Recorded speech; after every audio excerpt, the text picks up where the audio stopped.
আমরা মুসলিম ধর্মে জন্মগ্রহণ করে সৌভাগ্যবান, কিন্তু যারা অন্য ধর্মে জন্ম নিয়েছে তাদের কি অন্যায়?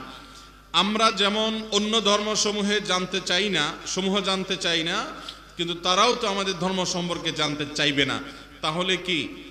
তাহলে তারা কেন জাহান্নামে যাবে? এটা আমাদের নাস্তিক বন্ধুদের খুব জনপ্রিয় একটা প্রশ্ন, ওনাদের কাছে খুব পপুলার একটা প্রশ্ন। নতুন নাস্তিক হলে এই প্রশ্ন দিয়ে শুরু করে, বরং নাস্তিক হওয়ার আগে থেকে এই প্রশ্ন চর্চা করে তারপর সেদিকে যায়। ভাইরা আমার, তাদের আরেকটা পপুলার প্রশ্ন আছে, সেটা হলো যে আল্লাহ রাব্বুল আলামিন 1000 বছর আগে যার মৃত্যু দিচ্ছেন সেই লোকের কবর আযাব শুরু হয়েছে, আবার ইসরাফিলের সিংহা ফুৎকার দেওয়ার দিন যে মারা গেছে, তার আগের দিন যে মারা গেছে, তারও কবর আযাব হচ্ছে। তার কবর আযাব হলো একদিন, এরপরে তো কিয়ামত, আর আগের জন হচ্ছে 1000 বছর। তাহলে বিচার হবে তো কিয়ামতে। কবরের শাস্তি একজন 1000 বছর ভোগ করলো আগে মরে, আরেকজন পরে মরে মাত্র একদিন ভোগ করলো, তাহলে ইনসাফ কিভাবে হলো? এরকম একটা প্রশ্ন আমাদের অনেক নাস্তিক বন্ধুরা করে।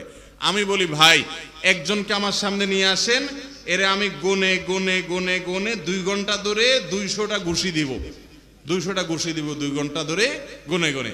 আরেকজনকে নিয়ে আসেন, তাকে আমি একটা ঘুষি দিব মাত্র 3 সেকেন্ড ব্যবহার করে।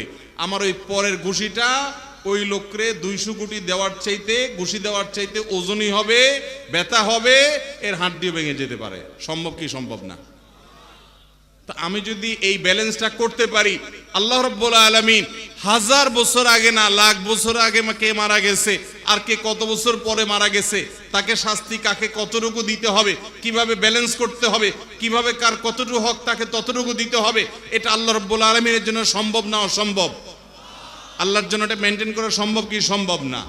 আমরা বেশিরভাগ নাস্তিক বন্ধুদেরকে দেখি, তারা যেসব প্রশ্ন করে আল্লাহ সম্পর্কে, এই সব প্রশ্নগুলোর গোড়ায় হলো গলত এবং হাস্যকর, বোগাস।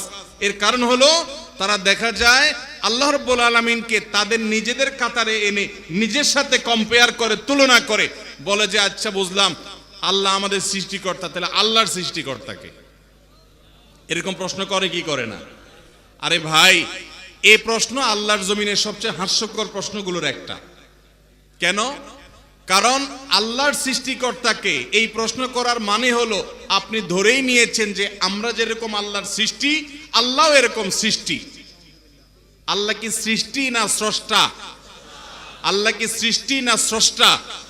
যদি স্রষ্টা হয়, স্রষ্টার আবার স্রষ্টা খোঁজা, এর চাইতে বড় মাতলামি পাগলামি আর কি হতে পারে? যিনি সৃষ্টি নন, তার আবার স্রষ্টা কোত্থেকে আসবে? যদি আপনি তার স্রষ্টা খোঁজেন, তাহলে তো আমি একই প্রশ্ন করব, তাহলে তার আবার স্রষ্টা কি হবে, তার আবার স্রষ্টা কি হবে? এভাবে তো অনাদি অনন্তকাল পর্যন্ত চলতে থাকতে হবে। সেটা তো কোনোদিন সম্ভব বা যৌক্তিক হতে পারে না। বিধায় স্টার্ট কেউ না কেউ শুরু করেছেন। এই জন্য আল্লাহ বলেছেন কোরআনে, হুয়াল আউয়ালু ওয়াল আখিরু ওয়াজ জাহিরু ওয়াল বাতিনু, তিনিই শুরু, তিনিই শেষ, তারপরে কেউ নাই, তার আগেও কেউ নেই, তিনি জাহের, তিনি বাতিন। আল্লাহ রাব্বুল আলামিন আমাদেরকে নাস্তিকদের এই সমস্ত অযৌক্তিক অবান্তর প্রশ্নগুলোর অসারতা বুঝে ফিতনা থেকে আমাদের ঈমানকে বাঁচাবার তৌফিক দান করুন।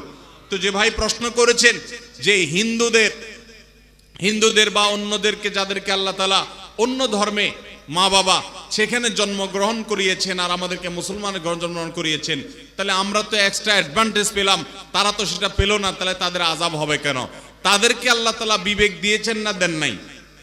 যদি কেউ হিন্দুর ঘরে জন্মগ্রহণ করে, জন্ম থেকেই অসুস্থ বিবেক নিয়ে বা অসুস্থ মাথা নিয়ে, মস্তিষ্ক নিয়ে জন্মগ্রহণ করেন, তাহলে সেই ক্ষেত্রে আল্লাহর কাছে তিনি কাফের হিসাবে শাস্তি পাবেন না, কারণ তার বিবেক তিনি ব্যবহার করে খারাপ হয়েছেন এমন না।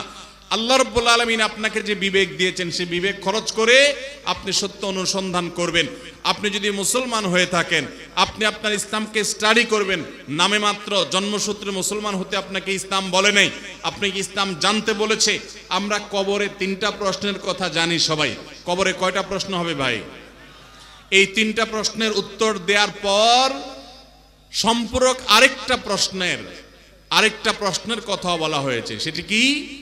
মা আলামাকা। যখন কেউ বলবে আমার রব আল্লাহ আমার নবী মুহাম্মদ সাল্লাল্লাহু আলাইহি সাল্লাম আমার দ্বীন ইসলাম, বলা হবে যে তুমি কোত্থেকে জানলে? তখন কিছু লোক বলবে যে আমি আল্লাহর কিতাব পড়েছি, সেখান থেকে পেয়েছি। আবার কিছু লোক বলবে যে সামিআতুন নাস ইয়াকুল, দেখছি সবাই বলে সমাজে, তাই আমি বলছি। এই শুনে শুনে দেখে দেখে, অর্থাৎ শুধু তালে তাল মিলাইছে, ইসলাম বুঝে নাই, এই ব্যক্তি মুসলমানদের কাতারেও শামিল না হওয়ার আশঙ্কা আছে। এজন্য ইসলাম মুসলমানের ঘরে জন্ম নিলেও বুঝতে হবে, অন্য ধর্মে যদি জন্মগ্রহণ করে তিনিও সত্যটা আবিষ্কার করার চেষ্টা করতে হবে। আল্লাহ যে বিবেক দিয়েছেন সেটা খাটাতে হবে, ব্যবহার করতে হবে। এটার জন্য তিনি জিজ্ঞাসিত হবেন।